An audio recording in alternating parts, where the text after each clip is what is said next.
தலைப்புச் செய்திகள். திமுக ஆட்சிக்கு வந்ததும் மத்திய அரசை ஒன்றிய அரசு என குறிப்பிட்ட முதலமைச்சர் ஸ்டாலின் இன்று சட்டப்பேரவையில் பேசிய போது 3 முறை மத்திய அரசு என குறிப்பிட்டு பேச்சு. மாநில சுயாட்சியை உறுதி செய்து உரிமைகளை நிலைநாட்டினால்தான் தமிழ் மொழியை காக்க முடியும் என்றும் அறிவிப்பு. எதிர்க்கட்சித் தலைவர் எடப்பாடி பழனிசாமி இன்று திடீர் டெல்லி பயணம்.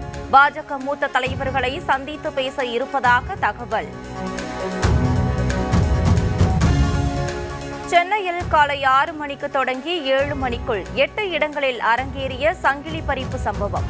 புகாரின் அடிப்படையில் சுமார் 20 சவரனுக்கும் அதிகமான தங்க நகைகள் பறித்து செல்லப்பட்டுள்ளதாக தகவல். எங்கும் ஊழல் எதிலும் ஊழல் என்று திமுக செயல்பட்டுக் கொண்டிருக்கிறது என அண்ணாமலை விமர்சனம். இந்து சமய அறநிலையத்துறையை சுரண்டிக் கொண்டிருப்பவர்கள் ஒவ்வொருவரும் சிறைக்கு செல்வது உறுதி என்றும் கருத்து.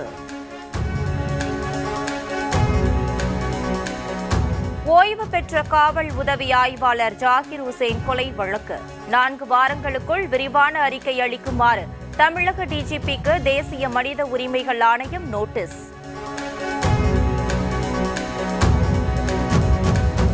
டாஸ்மாக் நிறுவனத்தில் அமலாக்கத்துறை சோதனை நடத்தியதற்கு எதிராக தமிழக அரசு தாக்கல் செய்த வழக்கு விசாரணையில் இருந்து நீதிபதிகள் MS ரமேஷ் மற்றும் N செந்தில்குமார் அமர்வு விலகுவதாக அறிவிப்பு.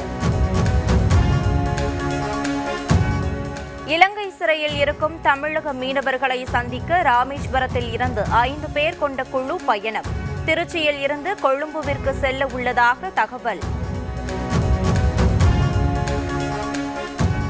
சிவகங்கை அருகே யூடியூப் பார்த்துவிட்டு நாட்டு வெடிகுண்டு தயாரித்த நபரை கைது செய்த போலீசார். 4 நாட்டு வெடிகுண்டுகளை பறிமுதல் செய்து போலீசார் நடவடிக்கை. ஒருவர் கைது, மேலும் 3 பேருக்கு வலைவீச்சு. வாணியம்பாடி அருகே அரசு பேருந்தை நிறுத்தாமல் +2 மாணவியை ஓடவிட்ட சம்பவம். சமூக வலைதளத்தில் வீடியோ பரவியதை அடுத்து மாணவியை அலைக்கழித்த ஓட்டுநர் நடத்துனர் இடைநீக்கம். அமெரிக்காவில் இரவு நேர கேளிக்கை விடுதியில் நடைபெற்ற துப்பாக்கிச்சூடு நிகழ்வால் பரபரப்பு. 6 பேர் படுகாயமடைந்த நிலையில் 4 பேரின் உடல்நிலை கவலைக்கிடம். நியூசிலாந்து நாட்டில் ஏற்பட்ட சக்தி வாய்ந்த நிலநடுக்கம். திடீரென வீடுகள் குலுங்கியதால் வீட்டை விட்டு வெளியேறிய மக்கள் வீதிகளில் தஞ்சம்.